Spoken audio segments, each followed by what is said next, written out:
सबसे पहले आप सभी को मेरा प्यार भरा नमस्कार। और मैं पवन कुमार आपका अपना चैनल जोगरुक भाई पवन सर में स्वागत करता हूं। जैसा कि अपनी पिछली क्लासों में भारत का सामान्य परिचय, उसके बाद भौगोलिक स्थिति और विस्तार के बारे में पढ़ा था, और आज हम बात करेंगे भारत की कर्क रेखा और मानक समय रेखा के बारे में कि भारत की कर्क रेखा कहाँ से गुजरती है और इस रेखा का किस प्रकार अंकन किया गया है। उसके बाद मानक समय रेखा, कौन सी मानक समय रेखा भारत की मानी गई है, इनके बारे में अपन विस्तृत चर्चा करेंगे। तो सबसे पहले अपन चर्चा करेंगे भारत की कर्क रेखा के बारे में।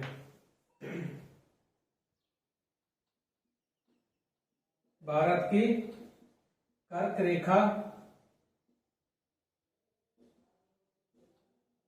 एवं मानक समय रेखा। मानक समय रेखा तो जो आज का बिंदु है अपना, वो है भारत का मानक समय और भारत की कर्क रेखा। तो सबसे पहले अपन भारत की कर्क रेखा के बारे में चर्चा करेंगे कि भारत की कर्क रेखा, एक कर्क रेखा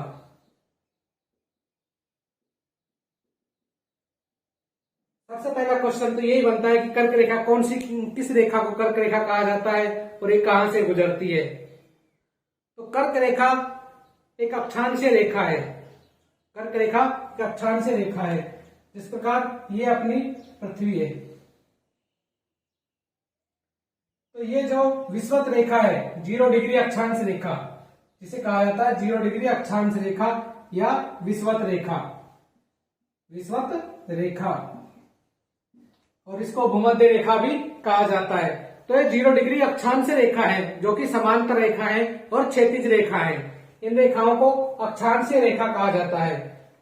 तो कर्क रेखा इस रेखा के नॉर्थ में, उत्तर में, जो 23.5 डिग्री अक्षांशीय रेखा है, 23.5 डिग्री अक्षांशीय रेखा है, उस रेखा को ही कर्क रेखा कहा जाता है। तो भूमध्य रेखा या विषुवत रेखा या 0 डिग्री अक्षांश रेखा के उत्तर में जो 23.5 डिग्री अक्षांश रेखा है, उस रेखा को कर्क रेखा कहा जाता है। तो इस रेखा को कर्क रेखा कहा जाता है। तो ये कर्क रेखा भारत में कहां से गुजरती है और किन किन राज्यों के मध्य से गुजरती है, तो उसके बारे में अपन चर्चा करेंगे। तो कर्क रेखा का पहला क्वेश्चन तो यही हो गया कि कर्क रेखा किसे कहते हैं। तो यह 23.5 डिग्री अक्षांश रेखा को, 23.5 डिग्री अक्षांश रेखा को क्या कहते हैं? कर्क रेखा।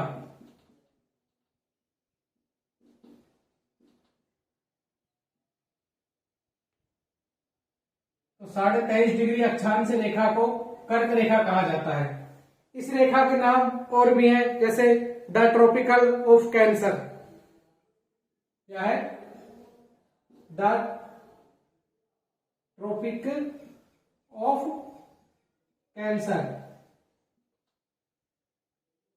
तो जो 23.5 डिग्री अक्षांश रेखा है, उस रेखा को द ट्रॉपिक ऑफ कैंसर भी कहा जाता है और 23.5 डिग्री अक्षांश रेखा भी कहा जाता है।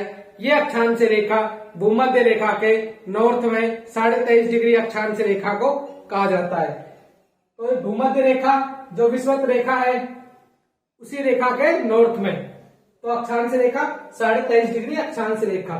तो ये भारत का मैप है जो मेरे द्वारा बनाया गया है।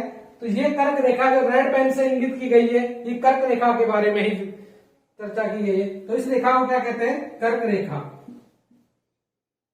कर्क रेखा।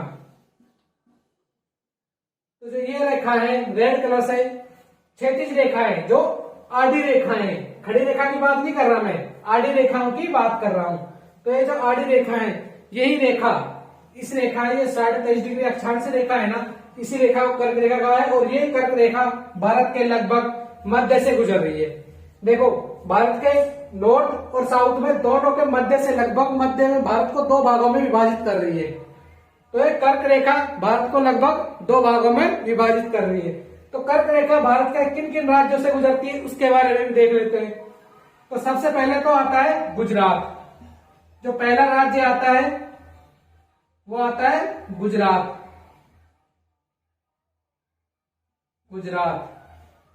उसके बाद जो दूसरे स्थान पर आता है जो दूसरे स्थान पर आता है वो आता है अपना राजस्थान। कौन सा? राजस्थान। राजस्थान लगभग राजस्थान का जो दक्षिणी हिस्सा है ये डूंगरपुर बांसवाड़ा, डूंगरपुर और बांसवाड़ा जो क्षेत्र है, जो जिले हैं उनके लगभग पास से गुजरती है। तो ये राजस्थान का लगभग छोटा सा हिस्सा टच करता है कर्क रेखा का। ये जो रेखा है वैसे ये काल्पनिक रेखा है, ये खींची हुई रेखा नहीं है, ये सिर्फ काल्पनिक रेखा है कि अपने अपने देशों की स्थिति जानने के लिए इसलिए ये रेखाएं खींची गई है। और इन्हीं रेखाओं के मध्य से ही कटिबंध देखे जाते हैं, मानसून देखे जाते हैं, तो उसके बारे में भी हम देखेंगे। तो ये कर्क रेखा पहला राज्य है गुजरात, उसके बाद राजस्थान और उसके बाद आता है अपना एमपी, मध्य प्रदेश। तो भारत के पहला राज्य जो पश्चिमतम राज्य है वो आ गया गुजरात, उसके बाद राजस्थान और उसके बाद मध्य प्रदेश। अब बात करते हैं चौथा राज्य, वो है अपना छत्तीसगढ़। छत्तीसगढ़ और छत्तीसगढ़ के बाद जो अगला राज्य है वो अपना आता है झारखंड। कौन सा राज्य? झारखंड। झारखंड। तो देखो पश्चिम में गुजरात, उसके बाद राजस्थान, राजस्थान का छोटा सा हिस्सा दक्षिणी हिस्सा, उसके बाद मध्य प्रदेश, उसके बाद छत्तीसगढ़ और उसके बाद झारखंड के मध्य में लगभग, और उसके बाद पश्चिम बंगाल। पश्चिम बंगाल जहां की सीएम है ममता बनर्जी, उनका राज्य है पश्चिम बंगाल। उसके बाद ये अपना पड़ोसी देश है जिनसे भी कर्क रेखा गुजरती है लगभग मध्य से। ये जो पड़ोसी देश है इस देश का नाम है बांग्लादेश, जो पाकिस्तान का हिस्सा हुआ करता था और उससे पहले ये भारत के ही हिस्से थे। उसके बाद ये हिस्सा, ये जो राज्य है ये है अपना त्रिपुरा। त्रिपुरा और ये जो हिस्सा है ये राज्य है अपना मिजोरम। मिजोरम। तो देखो कर्क रेखा लगभग भारत के मध्य से गुजरती है, भारत को दो हिस्सों में विभाजित कर रही है और ये भारत के 8 राज्यों से गुजरती है। तो भारत के 8 राज्यों से गुजरती है। पहला राज्य है जो पश्चिमतम राज्य है वो गुजरात, उसके बाद राजस्थान, उसके बाद मध्य प्रदेश, उसके बाद छत्तीसगढ़ और झारखंड के लगभग बीच से और पश्चिम बंगाल के भी मध्य से, और त्रिपुरा और मिजोरम 2 स्टेट। ये 7 सिस्टर राज्य है, जो ये 7 सिस्टर राज्य है उनके 2 राज्य से गुजरती है, त्रिपुरा और मिजोरम। अब बात करते हैं कि जो कर्क रेखा है, कर्क रेखा किन कर्क रेखा 8 राज्यों से गुजरती है। 8 राज्यों से गुजरती है। 8 राज्यों से गुजरती है और एक पड़ोसी देश से गुजरती है। पड़ोसी देश, तो पड़ोसी देश कौन सा है? बांग्लादेश। बांग्लादेश। बांग्लादेश। तो जो कर्क रेखा है भारत के 8 राज्यों से गुजरती है, गुजरात, राजस्थान, मध्य प्रदेश, छत्तीसगढ़, झारखंड, पश्चिम बंगाल, त्रिपुरा, मिजोरम। इनके क्वेश्चन किस प्रकार बनते हैं कि सबसे पश्चिमतम राज्य कौन सा है जो कर्क रेखा गुजरती है? वो है पश्चिमतम राज्य गुजरात। सबसे पूर्वोत्तर राज्य जिनसे कर्क रेखा गुजरती है वो है मिजोरम। तो इस प्रकार के क्वेश्चन बन सकते हैं कि पश्चिमतम राज्य और पूर्वोत्तर राज्य जो कर्क रेखा से गुजरता है। तो पश्चिमतम राज्य तो कौन सा हो गया?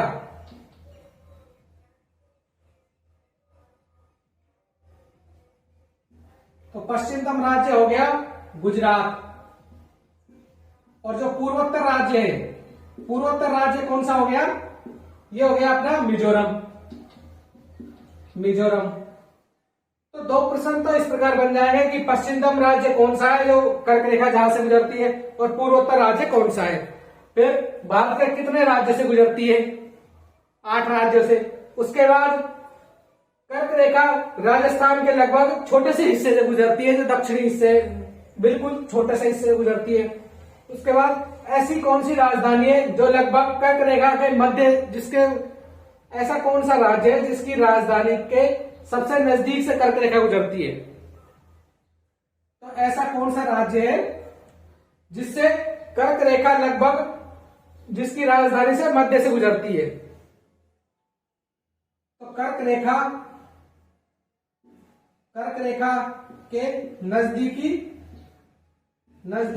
राजधानी, तो नजदीकी राजधानी कौन सी है?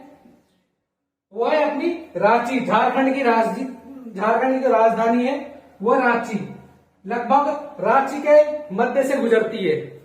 जो राजधानी है वो कौन सी है? रांची। और रांची किसकी राजधानी है? झारखंड की। तो झारखंड की राजधानी रांची और रांची के मध्य से लगभग कर्क रेखा गुजरती है। उसके बाद अब बात करते हैं कि ये कर्क रेखा कौन सी राजधानी सबसे दूर पड़ती है? कर्क रेखा का सबसे दूरतम राजधानी कौन सी पड़ती है? तो उसके बारे में चर्चा करेंगे। तो सबसे दूर की राजधानी है, देखो ये तो राजस्थान, तो राजस्थान का छोटा सा स्थान लगता है बस। और यहाँ पे देखो छत्तीसगढ़ की जो सीमा है लगभग उत्तर से गुजर रही है, तो जो उत्तरी सीमा है उससे कर्क रेखा गुजर रही है। और जो रायपुर है वो लगभग यहाँ पे, तो रायपुर जो छत्तीसगढ़ की राजधानी है रायपुर, वो लगभग कर्क रेखा से दूरतम बिंदु है। तो कर्क रेखा से दूरतम राजधानी, तो दूरतम राजधानी हो गई अपनी रायपुर किसकी राजधानी है? छत्तीसगढ़ की। तो देखो क्वेश्चन किस प्रकार के बनेंगे, एक तो भारत के कितने राज्यों से गुजरती है, उसके बाद पूर्वोत्तर राज्य कौन सा है, पश्चिम राज्य कौन सा है, उसके बाद कौन से राज्य की राजधानी लगभग इसके सबसे नजदीकी कर्क रेखा के सबसे नजदीकी स्थान पर है, तो किस राज्य की है? झारखंड की राजधानी रांची। उसके बाद जो दूरतम राजधानी है वो है छत्तीसगढ़ की कौन सी है राजधानी? रायपुर। तो ये क्वेश्चन बनेंगे। एक क्वेश्चन ये बनेगा कि ऐसी कौन सी नदी है जो कर्क रेखा को लगभग दो बार पार करती है?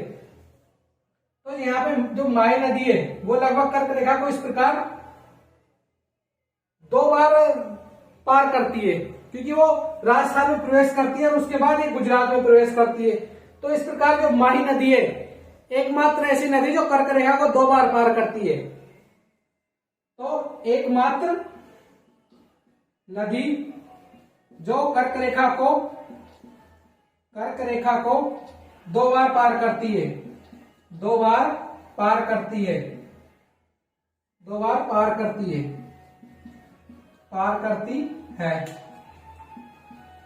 तो ये 2 बिंदु हो गए जो कर्क रेखा को लगभग 2 रूपों में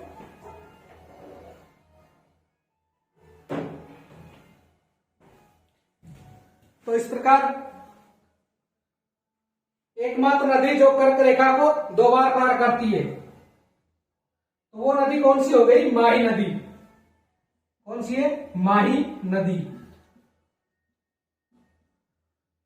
तो आपको ये लगभग सारे कर्क रेखा संबंधी जो क्वेश्चन बनते हैं ना वो मैंने सारे करा दिए। तो क्वेश्चन किस प्रकार बनते हैं? एक तो कर्क रेखा भारत के कितने राज्यों से गुजरती है, उसके बाद पूर्वोत्तर और पश्चिम राज्य कौन सा है, उसके बाद कि भारत के ऐसी नजदीकी राजधानी कौन सी है जो कर्क रेखा के पास से गुजरती है, उसके बाद जो दूरतम राजधानी है, और भारत की ऐसी एकमात्र नदी जो कर्क रेखा को 2 बार पार करती है, तो वो माही नदी। तो यही बिंदु है जो कर्क रेखा संबंधित क्वेश्चन बनते हैं। और एक क्वेश्चन कर्क रेखा संबंधित ये बनता है कटिबंध से संबंधित। कौन सा? कटिबंध से संबंधित। कटिबंध क्या है? कटिबंध मानसूनों का प्रतिरूप के रूप में विभाजित किया गया हुआ है कटिबंध के रूप में। तो देखो कर्क रेखा लगभग मध्य से गुजरती है, भारत के 2 भागों को बांटती है। जो 0 डिग्री अक्षांश रेखा है उस रेखा को विषुवत रेखा कहा जाता है, और जो विषुवत रेखा के नॉर्थ में जो 23.5 डिग्री अक्षांश रेखा है उस रेखा को कर्क रेखा कहा जाता है। क्या कहा जाता है? कर्क रेखा। और जो 0 डिग्री अक्षांश रेखा के दक्षिण में जो 23.5 डिग्री रेखा है उस रेखा को क्या कहा जाता है? मकर रेखा। तो कर्क रेखा और मकर रेखा ये दोनों रेखा 23.5 डिग्री अक्षांश रेखा कहा जाता है इनको, लेकिन एक डिफरेंस है इन दोनों में कि जो 37 डिग्री नॉर्थ में है उस रेखा को तो कर्क रेखा कहा जाएगा, और जो दक्षिण में है उस रेखा को कहा जाएगा मकर रेखा। तो दोनों रेखा में ये डिफरेंस है। उसके बाद इन दोनों को पढ़ना जरूरी इसलिए है क्योंकि जो सूर्य है अपना, सूर्य का जो प्रकाश है वो कर्क रेखा और मकर रेखा के मध्य ही रहता है। जो सूर्य की किरणें हैं, जो सीधी प्रकाश की किरणें पड़ती है वो कर्क रेखा और मकर रेखा के मध्य ही पड़ती है। तो अपनी पृथ्वी के जो कर्क रेखा और मकर रेखा, जो 37 डिग्री उत्तरी अक्षांश रेखा और 37 डिग्री दक्षिणी अक्षांश रेखा, इन दोनों रेखाओं के मध्य ही सूर्य की सीधी किरणें पड़ती है। तो सीधी किरणें पड़ती है तो कौन सा कटिबंध होगा? उष्ण कटिबंध, क्योंकि सूर्य किरणें पड़ती तो गर्मी अधिक होगी और उष्मा का तापमान भी अधिक होगा। तो ये जो मध्य की सीमा है, इन रेखाओं इनको कौन सा क्षेत्र कहा जाता है? उष्ण कटिबंध। उष्ण कटिबंध दोनों को 37 डिग्री कर्क रेखा और मकर रेखा का जो मध्य का जो भाग है उस भाग को उष्ण कटिबंध कहा जाता है। तो भारत उष्ण कटिबंध, आधा भाग तो उष्ण कटिबंध में आता है क्योंकि भारत का जो दक्षिणी हिस्सा है वो तो उष्ण कटिबंध में आता है।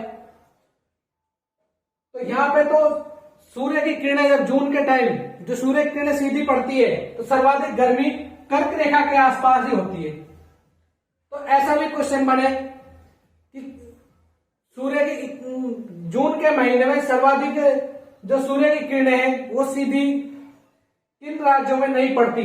तो जिस प्रकार ये जो कर्क रेखा है उससे जितनी दूरी पर जो अलग अलग राज्य है उन पे आप देख लेना उसी हिसाब से कि जौन सा राज्य दूर है उसी राज्य में कम सूर्य की सीधी किरणें पड़ती है। क्योंकि कर्क रेखा के बाद जब सूर्य की किरणें पड़ती है वो तिरछी पड़ती है, तो यहाँ पे कम पड़ती है। और अपना नॉर्थ में हिमालय भी फैला हुआ है जिसके कारण जो ध्रुवीय क्षेत्र है वहां से जो बर्फीली हवाएं चलती है तो वो भी यहाँ पे आके टकराती है। तो अपना जो भारत है वो मानसूनी जलवायु के अंतर्गत है। मानसूनी जलवायु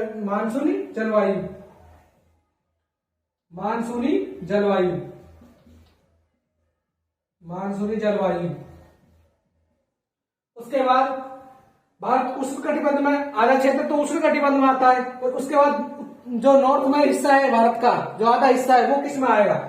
तो इसके जो 66.5 डिग्री रेखा है, 66.5 डिग्री अक्षांश रेखा और 66.5 डिग्री अक्षांश रेखा दक्षिणी, तो नॉर्थ और दक्षिणी के मध्य जो क्षेत्र है ये कहलाता है उपोष्ण। कौन सा? उपोष्ण कटिबंध। उपोष्ण, शीतोष्ण, इसके दो नाम है, उपोष्ण और शीतोष्ण। उपोष्ण और शीतोष्ण। तो भारत के अंदर कौन सा कटिबंध पाया जाएगा? शीतोष्ण और उपोष्ण। उपोष्ण कटिबंध या शीतोष्ण कटिबंध।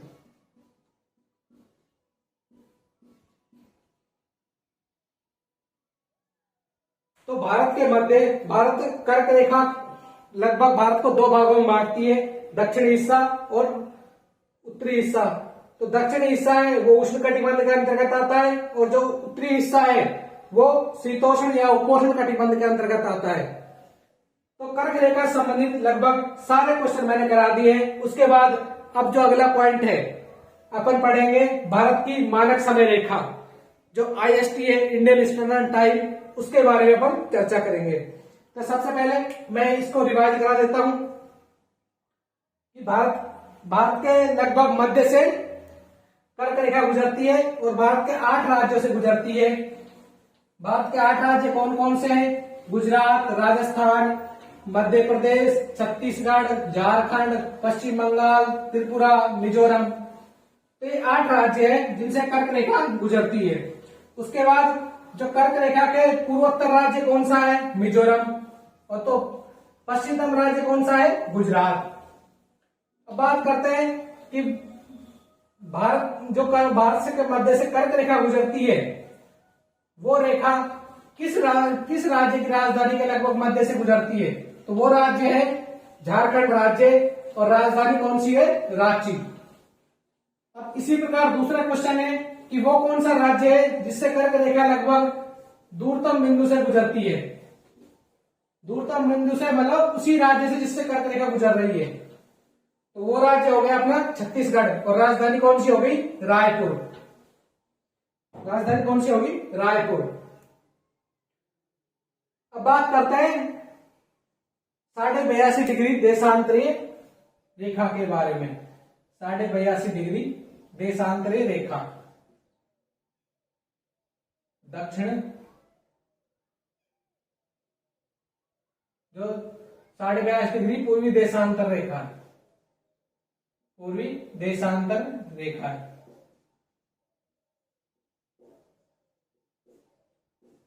IST। अब बात करते हैं कर्क रेखा तो कौन सी है? 23.5 डिग्री अक्षांश रेखा। उसके बाद ये जो 82.5 डिग्री पूर्वी देशांतर रेखा है, इस रेखा को ही भारत का मानक समय क्यों माना गया, और ये रेखा कौन सी रेखा है? तो इन जो पृथ्वी है जो अपनी, तो पृथ्वी के जो ये वाली रेखा है, जो क्षैतिज रेखा है, उनको तो अक्षांश रेखा कहा जाता है, और जो ऊर्ध्वाधर रेखा है, ऊर्ध्वाधर रेखाएं मतलब जो खड़ी रेखाएं हैं, उन रेखाओं को कहा जाता है देशांतर रेखाएं। जो ऊर्ध्वाधर रेखा है उनको क्या कहा जाता है? देशांतर रेखाएं, देशांतरीय रेखाएं। तो जिस प्रकार अक्षांश रेखा है, ये 0 डिग्री अक्षांश रेखा है, उसके नॉर्थ में 180 डिग्री अक्षांश रेखा है और दक्षिण में 180 डिग्री अक्षांश रेखा है। इस प्रकार की रेखा है। उसी प्रकार जो देशांतर रेखा है, देशांतर रेखाओं के भी देशांतर रेखाएं लगभग 360 देशांतर रेखाएं हैं। कितनी रेखाएं? 360। अब बात करते हैं कि जो देशांतर रेखाएं हैं, प्रत्येक देशांतरीय रेखाएं लगभग पृथ्वी को 2 भागों में बांटती है। प्रत्येक देशांतरीय रेखाएं, मैं बात कर रहा हूं प्रत्येक देशांतर रेखाएं, चाहे वो 82.5 डिग्री देशांतर रेखाएं हो, चाहे 80 डिग्री देशांतर रेखाएं हो, चाहे 0 डिग्री देशांतर रेखाएं हो, चाहे 180 डिग्री देशांतर रेखा हो, सभी देशांतरीय रेखाएं पृथ्वी को लगभग 2 भागों में विभाजित करती है, समान 2 भागों में। क्योंकि ये जो ऊर्ध्वाधर रेखाएं वो सीधी रेखाएं हैं, जबकि जो क्षैतिज रेखाएं हैं वो वृत्ताकार के रूप में ही, अर्धवृत्ताकार के रूप में। ठीक है, तो देशांतरीय रेखाएं। तो जो भारत का मानक समय रेखा है वो 82.5 डिग्री देशांतर रेखाओं को माना गया है। भारत का मानक समय क्या है? वो है 82.5 डिग्री देशांतरीय रेखा है, पूर्वी देशांतरीय रेखा है। और इसी रेखा को क्या कहा जाता है? IST, Indian standard time, Indian standard time, Bharat मानक यामोत्तर रेखाएं भी कहा जाता है, क्योंकि भारत के मध्य, भारत की समय रेखा है ये। तो जो भारत का विस्तार है, भारत का विस्तार है वो इस प्रकार है कि 68 डिग्री 7 मिनट पूर्वी देशांतर से 97 डिग्री 25 मिनट पूर्वी देशांतर। जो भारत का विस्तार है, भारत का जो देशांतरीय विस्तार है वो गुजरात के 68 डिग्री 7 मिनट से 97 डिग्री 25 मिनट अरुणाचल प्रदेश। तो ये राज्य कौन सा हो गया? गुजरात। जो 68 डिग्री 7 मिनट पूरी देशांतर है, वो तो रेखा कहां से गुजरेगी? गुजरात के मध्य से, गुजरात के। और ये जो 97 डिग्री 25 मिनट देशांतर रेखा है, ये भारत के अरुणाचल राज्य से गुजरती है। कौन सा राज्य? अरुणाचल राज्य, अरुणाचल प्रदेश राज्य है, वहां से गुजरती है। तो 68 डिग्री 7 मिनट और 97 डिग्री 25 मिनट को जो डिफरेंस है, कितना डिफरेंस आ रहा है? जो पृथ्वी है, अपनी पृथ्वी लगभग 24 घंटे में एक चक्कर पूरा करती है अपनी धुरी पर। पृथ्वी जो अपनी धुरी पर 24 घंटे के अंदर अपना एक चक्कर पूरा करती है। कौन सा चक्कर? वो भी घूर्णन गति वाला, परिक्रमण गति वाला नहीं कह रहा मैं। जो घूर्णन गति वाला है वो लगभग जिस प्रकार नू घूमती है पृथ्वी अपनी अपनी ही दूरी पर, तो वो चक्कर कितने टाइम में लगाती है? 24 घंटे में। जो यह पृथ्वी है अपनी जो दूरी पर घूमती है, तो जो अपना पूरा घुमाव लेती है वो कितना लेती है? 24 घंटे। 24 घंटे। तो 24 घंटे में पृथ्वी अपना एक चक्कर पूरा करती है, घूर्णन गति वाला, न कि परिक्रमण गति वाला। तो जो घूर्णन गति वाला है वो 24 घंटे में एक चक्कर पूरा करती है, और उसी घूर्णन गति के कारण ही पृथ्वी पर दिन और रात बनते हैं। दिन और रात घूर्णन गति के कारण ही बनते हैं, और घूर्णन गति जो पृथ्वी है वो लगभग 24 घंटे में एक चक्कर पूरा करती है। उसके बाद जो 68 डिग्री 7 मिनट पूर्वी देशांतर रेखा है और 97 डिग्री 25 मिनट पूर्वी देशांतर रेखा है। तो देशांतर रेखाएं कितनी है? टोटल देशांतर रेखाएं कितनी है? 360। और कितने घंटे में पूरा कर रही है एक चक्कर? 24 घंटे में।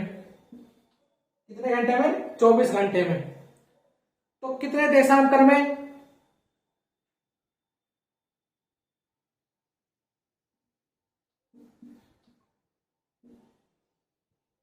30/2 बराबर 15 डिग्री। तो जो अपनी पृथ्वी है एक घंटे में कितने देशांतर पार करती है? 15 डिग्री। तो अपनी जो पृथ्वी है लगभग एक घंटे में 15 डिग्री देशांतर पार करती है, और 24 घंटे में मतलब 24 घंटे में 360 देशांतर पार कर जाती है अपनी पृथ्वी घूर्णन गति में। तो अपनी जो पृथ्वी एक घंटे में 15 डिग्री देशांतर पार करती है, तो उस प्रकार 68 डिग्री 7 मिनट पूर्वी देशांतर और 97 डिग्री 25 मिनट पूर्वी देशांतर के मध्य भारत का देशांतरी विस्तार है। तो देशांतरी विस्तार के अंदर कितना डिफरेंस आ रहा है? 97 डिग्री 25 मिनट और 68 डिग्री 7 मिनट। तो इनके अंदर जो डिफरेंस आ रहा है वो लगभग कितने डिग्री का आ रहा है? 27। ठीक है, तो 27 और 2 29 डिग्री। तो 29 डिग्री का तो सीधा सीधा डिफरेंस आ रहा है। उसके बाद इसका देख लो कितने डिग्री डिफरेंस आ रहा है, कितने मिनट आ रहा है? वो आ रहा है 18 मिनट। 18 मिनट। तो जो भारत का देशांतरी विस्तार है वो कितने देशांतर है? 29 डिग्री 18 मिनट। 29 डिग्री 18 मिनट जो भारत का देशांतरी विस्तार है वो लगभग कितना है? 29 डिग्री 18 मिनट देशांतर। तो जो भारत का देशांतरी विस्तार है वो है 29 डिग्री 18 मिनट। 68 डिग्री 7 मिनट पूर्वी देशांतर से 97 डिग्री 25 मिनट पूर्वी देशांतर के मध्य। तो विस्तार कितना है? 29 डिग्री 18 मिनट। तो 15 डिग्री पार करने में 1 घंटे का टाइम लेती है, तो 1 डिग्री पार करने में 1 डिग्री पार करने में कितना टाइम लेगी? 4 मिनट का। 4 मिनट का। तो 1 डिग्री पार करने में लगभग 4 मिनट का टाइम लेती है। अपनी जो पृथ्वी है 1 डिग्री देशांतर पार करने में 4 मिनट का टाइम लेती है। 1 घंटे में कितने देशांतर है? 15 देशांतर।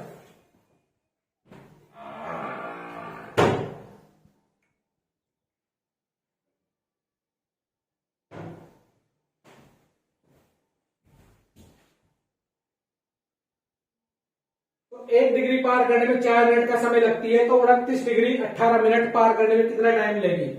लगभग 2 घंटे। लगभग कितने लेगी? 2 घंटे।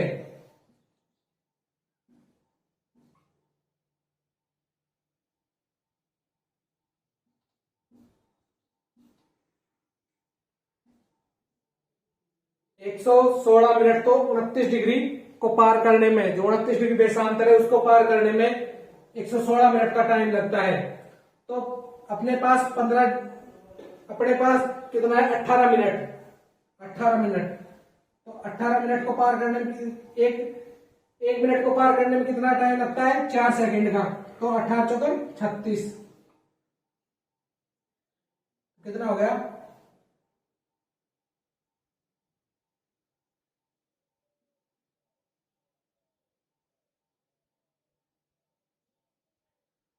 तो 116 मिनट, तो मतलब 116 मिनट और ये 36, कितनी आ गई? 36। 18 चौके 72, तो ये आ गया अपने पास 72 सेकेंड। 72 सेकेंड। तो 18 मिनट को पार करने में 4 सेकेंड के हिसाब से टाइम लगता है, तो 72 सेकेंड का। और जो 29 डिग्री है उसको पार करने में 116 मिनट का टाइम लगता है। तो ये आ गया अपने पास 117 मिनट। 117 मिनट, 117 मिनट, ठीक है। 117 मिनट और 12 सेकेंड, 12 सेकेंड। तो भारत का जो मानक समय है, भारत का मानक समय है, भारत के जो पूर्वोत्तर राज्य और पश्चिम राज्य को पार करने के लिए लगभग 2 घंटे का टाइम लगता है। जो पश्चिमतम राज्य गुजरात और अरुणाचल प्रदेश, इन दोनों में सूर्योदय होता है, तो सबसे पहले 2 घंटे पूर्व अरुणाचल प्रदेश में सूर्योदय होता है और 2 घंटे के बाद गुजरात में सूर्योदय होता है। तो सबसे पहले सूर्योदय और सूर्यास्त होगा किसमें? अरुणाचल प्रदेश में। और सबसे लास्ट में जो अंतिम में सूर्योदय और सूर्यास्त किसमें होगा? गुजरात राज्य में। दोनों राज्यों के मध्य लगभग 2 घंटे का समय लगता है, 2 घंटे लेट है। तो उस प्रकार जो भारत का मानक समय है वो माना गया है 82.5 डिग्री देशांतर रेखा है। इस रेखा को भारत का मानक समय रेखा माना गया है कि भारत की एक टाइम जोन रेखा है, भारत की एक टाइम जोन रेखा जिसे 82.5 डिग्री पूर्वी देशांतर रेखा के नाम से जाना जाता है, जिसे IST के नाम से भी जाना जाता है, इंडियन स्टैंडर्ड टाइम। तो उस प्रकार की देशांतर रेखाएं हैं जो 82.5 डिग्री देशांतर रेखा है, वो किन किन राज्यों से गुजरती है? एक तो राज्य हो गया यूपी, उसके बाद छत्तीसगढ़, छत्तीसगढ़ के बाद उड़ीसा, उड़ीसा के बाद आंध्र प्रदेश, उड़ीसा के बाद आंध्र प्रदेश। तो भारत की जो मानक समय रेखा है, टाइम जोन है, IST है, इंडियन स्टैंडर्ड टाइम है, वो भारत के यूपी राज्य से, छत्तीसगढ़ राज्य से, उड़ीसा राज्य से और आंध्र प्रदेश राज्य से गुजरती है। और जो ये काल्पनिक रेखा है, जिसे काल्पनिक रेखा के रूप में माना गया है, और ऐसा कौन सा स्थान है जहां कर्क रेखा और मानक समय रेखा दोनों रेखाएं मिलती है? भारत की जो कर्क रेखा और मानक समय रेखा 82.5 डिग्री टाइम जोन रेखा, ये दोनों रेखाएं जहां एक बिंदु पर मिलती है, वो जो स्थान पड़ता है बैकुंठपुर। कौन सा स्थान है? बैकुंठपुर, बैकुंठपुर। ये जो बैकुंठपुर स्थान है, ये बैकुंठपुर स्थान लगभग छत्तीसगढ़ के अंदर है, और ये छत्तीसगढ़ के अंदर ही कर्क रेखा और मानक समय रेखा दोनों रेखाएं मिलती है। तो ये भारत की टाइम जोन रेखा है, जिससे क्वेश्चन बनते हैं कि भारत की टाइम जोन रेखा कौन सी है? 82.5 डिग्री पूर्वी देशांतर रेखा, जिसे IST भी बोला गया है, इंडियन स्टैंडर्ड टाइम भी बोला गया है। उसके बाद कि सबसे पहले सूर्योदय और सूर्यास्त कहां पे होता है? अरुणाचल प्रदेश में। और सबसे लास्ट में अंतिम में सूर्योदय और सूर्यास्त गुजरात में। अरुणाचल प्रदेश से और गुजरात में लगभग 2 घंटे का समय अंतराल होता है, क्योंकि फिक्स पूछे है तो 117 मिनट 12 सेकेंड का टाइम लगता है, क्योंकि जो देशांतरी विस्तार है वो कितना है? 29 डिग्री 18 मिनट। 29 डिग्री 18 मिनट का डिफरेंस है दोनों राज्यों में, तो इसलिए 2 घंटे का समय लगता है। और जो भारत की मानक समय रेखा है वो किन किन राज्यों से गुजरती है? एक तो यूपी से गुजरती है, एक छत्तीसगढ़ से गुजरती है, एक आंध्र प्रदेश से गुजरती है, एक उड़ीसा से गुजरती है। ठीक है, तो इस प्रकार ये कर्क रेखा और मानक समय रेखा है जहां से आपस में मिलती है, क्रॉस करती है, वो स्थान है बैकुंठपुर। और बैकुंठपुर छत्तीसगढ़ स्टेट में पड़ता है। किस स्टेट में पड़ता है? छत्तीसगढ़ राज्य में। तो ये भारत की मानक समय रेखा है। अपनी जो पृथ्वी है लगभग 24 घंटे में 360 देशांतर रेखाओं को क्रॉस करती है। तो 360 जो अपनी धुरी के ऊपर घूर्णन गति करती है, वो घूर्णन गति लगभग 24 घंटे के अंदर पूरा करती है। उसी घूर्णन गति के कारण ही सूर्योदय और सूर्यास्त होता है। तो जो अपना स्टैंडर्ड टाइम है, इंडियन स्टैंडर्ड टाइम है, वो लगभग 5.5 घंटा जीएमटी से आगे है। जीएमटी से आगे है। जो ग्रीनविच मीन टाइम जोन है, ग्रीनविच मीन टाइम जोन है, उससे लगभग 5.5 घंटा जो भारत का इंडियन स्टैंडर्ड टाइम है वो आगे है। क्योंकि भारत का टाइम जोन क्या है, 82.5 डिग्री। तो उस प्रकार 82.5 डिग्री, 1 डिग्री को पार करने में कितना टाइम लगता है, 4 मिनट का। ठीक है, 4 मिनट का समय लगता है। तो 8 4 दूनी 8 और 8 चौके 32, तो 428 और आधी डिग्री को पार करने में लगभग 2 मिनट, तो 330 मिनट। तो 330 मिनट जो अपनी 82.5 डिग्री देशांतर रेखा है, वो लगभग ग्रीनविच रेखा से 330 मिनट आगे है। तो इस प्रकार जो भारत का जो देशांतरीय विस्तार में जो 82.5 डिग्री है, वो मानक समय रेखा माना गया है। वो मानक समय रेखा 5.5 घंटे आगे है। तो इस प्रकार जो भारत की मानक समय रेखाओं से संबंधित जो क्वेश्चन बनते हैं, वो यही क्वेश्चन बनते हैं। एक तो कौन सी रेखा को भारत का मानक समय रेखा माना गया है, जो पूर्वोत्तर और पश्चिम राज्य उनके मध्य कितना समय अंतराल है,